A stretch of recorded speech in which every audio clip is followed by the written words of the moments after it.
আসসালামু আলাইকুম। সকাল সকাল উঠে আমি কি করলাম, আমাদের অনলাইনে আমার একটা মেকিং ক্লাস ছিল। তো আপুকে আমি 5 ধরনের পাউডার পাঠিয়েছিলাম জাস্ট দেখার জন্য কোন পাউডার কেমন কোয়ালিটি হয় এবং কিভাবে আপনি আপনার ভালো পাউডারটি চিনে নেবেন। তো সকালবেলা উঠে ক্লাস শেষ করে আমি নামাজ পড়ে লাঞ্চ করে বের হয়ে গিয়েছিলাম উত্তরার ইভেন্টের জন্য। যেহেতু সেদিন শুক্রবার ছিল, আমাদের মেট্রো খুলে তো 3:30টায়, তো আমি মেট্রোতে যেতে পারিনি। তো যাওয়ার পর এই আপুকে আমি কয়েকবার যে মেহেদি পরিয়েছি আমার নিজেরই হিসাব নাই। আলহামদুলিল্লাহ আপু গত অনেক বছর ধরে বিভিন্ন প্রোগ্রামে আমাদের কাছ থেকে মেহেদি পড়ে। তো আপুর ডিজাইন সবসময় অ্যারাবিকের মধ্যেই থাকে। আপু অ্যারাবিকটা খুব লাইক করে। রিজনেবল প্রাইসের মধ্যে একটা বেস্ট ডিজাইন হয়। তো আপুর নিচের পার্ট কমপ্লিট করে আপুর উপরের পার্ট করলাম। এই টোটাল কাজটা করতে আমার মাত্র 1 ঘন্টা 50 মিনিটের মতো টাইম লেগেছিল, প্রায় অলমোস্ট 2 আওয়ার্সের মতো লেগেছিল। অ্যান্ড সবচেয়ে বেস্ট পার্ট হচ্ছে আপুর বাসায় গিয়ে আমার জীবনে কখনো ওয়েট করতে হয় না, বিকজ আপু অলওয়েজ জানে আমি কতটুকু সময় নিই এবং কিভাবে কি কি জিনিস লাগে। আপু বালিশ, টাওয়াল, টিস্যু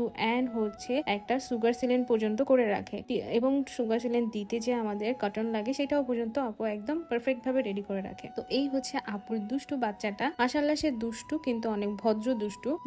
মেয়ে মানুষ হিসেবে এত দুষ্টুমি আমি কাউকে করতে দেখি না। আপুর 2টা বেবি, একটা ছেলে বাবু একটা মেয়ে বাবু, কিন্তু ওই একটু বেশি দুষ্টুমি করে। আর আরেকজন যে আছে তার নাম তুর্য, তাকে বুঝাই যায় না সে বাসার মধ্যে আছে। আর এই হচ্ছে আমাদের পচা ডিম, যে শুধু দুষ্টুমি করতে থাকে। সরি পচা মিম আর কি। সো আমার যাওয়ার সময় আমি মেট্রো পাই নাই, অ্যান্ড আসার সময় মেট্রো পেয়ে খুব খুশিতে মাত্র 40 মিনিটসে আমি আমার বাসায় চলে আসলাম। থ্যাংক ইউ সো মাচ সবাইকে। কেমন লাগলো অবশ্যই কমেন্ট করে আমাদেরকে জানাবেন। আল্লাহ হাফিজ, আসসালামু আলাইকুম।